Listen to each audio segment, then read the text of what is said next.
యోగి గంగా నది కట్టుకోవచ్చు, ఢిల్లీలో యమునా నది మీరు ప్రక్షాళన చేసుకోవచ్చు.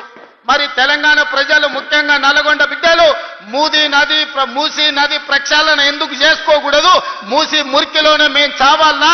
మా ఆడబిడ్డలు, మా ఇతర ప్రాంతాల వాళ్ళు, నల్గొండ, ఆలేరు, భువనగిరి ప్రాంతాలకు ఆడపిల్లలు ఇవ్వాలంటే, వాళ్ళు తల్లులు కావాలంటే కష్టం ఉన్నది. ఆ ప్రాంతం విషపు నీళ్లు తాగితే బిడ్డలు పుట్టరు అనే ఒక పరిస్థితి, ఒక విషమ పరిస్థితి ఉంది. ఇవాళ మా ఆడబిడ్డలు కన్నీళ్లు పెట్టుకుంటుంటే ఈ బీఆర్ఎస్ బీజేపీ నాయకులకు కనిపిస్తలేదా?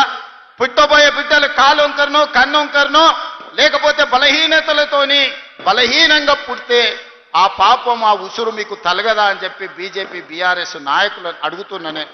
మిత్రులారా, నేనేం ఎర్రవల్లిలో మీ ఫామ్ హౌస్ గుంజుకుంటా అనలే, మోయినాబాద్ ఫామ్ హౌస్ను ఆక్రమించుకుంటా అనలే, జన్వాడలో మీ ఫామ్ హౌస్లో జెండా వాతుతాను నేను అనలే.